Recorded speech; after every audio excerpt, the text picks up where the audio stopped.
Hi, my name is Cynthia Sked. I am a high school teacher for Cholla High School. I currently teach IB history and US history. It's my second year teaching, and I remember clearly the worries that I was going through when it was my first time teaching. Are my students going to take me seriously? Am I going to be able to handle and manage my classroom? And so I think a lot of teachers, they feel that way when they start off.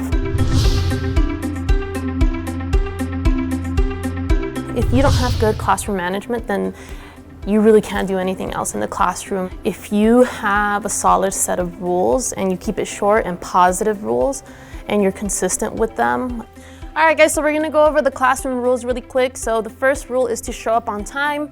The second rule is to always give your best effort, and then give me 1 second, let me finish this real quick, okay? 3 is to respect each other, respect me, respect your peers in any given situation.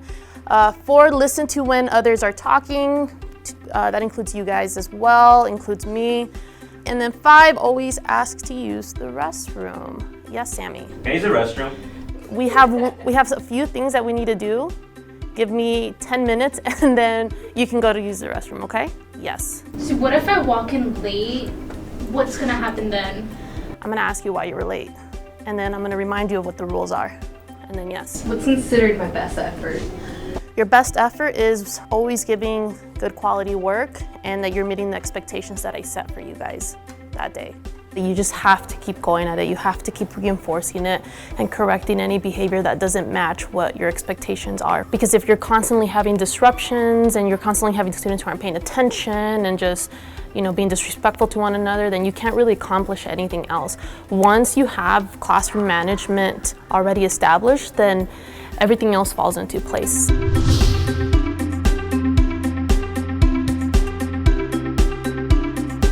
Consistency plays a really big role in this, and I don't think a lot of people really realize that, especially teachers.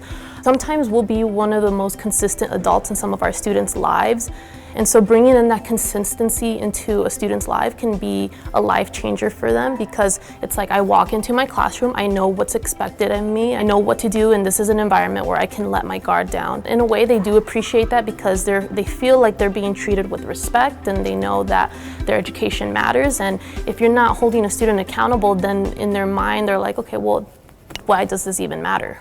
Why does it matter to be here?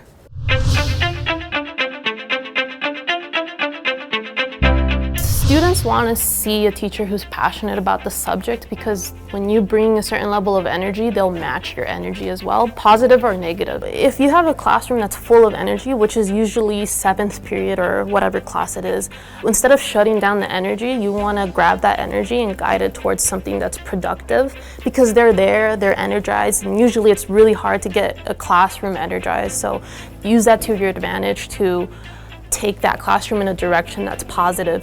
As for a class that might be a little bit more sleepy, which is sometimes first period but not always, anything that allows them to interact with each other, have students interact with each other, that usually wakes them up and gets them going.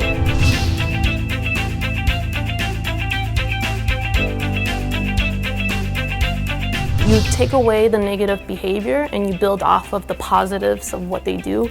If there is anything that happens in the classroom, in my classroom specifically, that I see that is not according to what the rules that I set are, you want to de-escalate the situation instead of escalating it, because as soon as you do that, then the student's going to want to take it on a level that's higher than what your energy is at that point. So you want to bring down that, whatever the situation is, and address it that way, especially if it's in front of students. They see that they're getting embarrassed in front of their peers, so they'll act out even more, which is never a good thing. So when we look at Pearl Harbor and we look at the situation that occurred, there was a lot of miscommunication that happened, and that's something that we need to analyze and figure out. So we're going to use a few primary sources, and we're going to do OPCVL on those primary sources. But do you guys have any questions before we get started on the assignment? Yes, Norman? Miss, why don't we just nuke them all? Nuke all the Japanese people to end the war. Okay, so that's not an appropriate comment that we should be making at this moment. And then we're gonna have a discussion about that in a second, okay? Mm-hmm. All right, thank you. All right, so we're gonna get started. Everybody grab your binders, and then we're gonna get started, all right? Thank you. All right, Norman, I need to talk with you really quick over here. Really, really quick, thank you.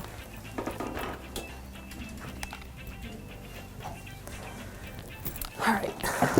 so what's going on? Because you don't usually make those type of comments, but I feel like there's something bothering you right now, and I kind of want to have that discussion with you right now. I got some problems at home, stuff Yes. like that. Okay. Are you okay? What's going on? My grandma passed away, Okay. and Okay. just kind of hard. Okay. I understand. And I understand what it is that you're feeling right now, but those type of comments we can't make. If you want to take a break really quick and clear your head, get some water, that's fine. You can go ahead and do that. If you want to talk about what happened and what you're feeling, that's fine too. You know I'm here before, during, and after school to talk about these things, okay? Mm-hmm. All right? You good? Mm-hmm. Okay, thank you. Thank you. You know, setting them aside, talking to them aside, and having that conversation in a calm manner brings everything back to calmness. And you'll be surprised, even if your student acted out in front of everybody, once you take them to the side and talk to them, they're a whole lot more responsive and calmer in those situations. They really appreciate you talking to them like an actual adult instead of like lecturing them and pointing your finger at them and yelling at them.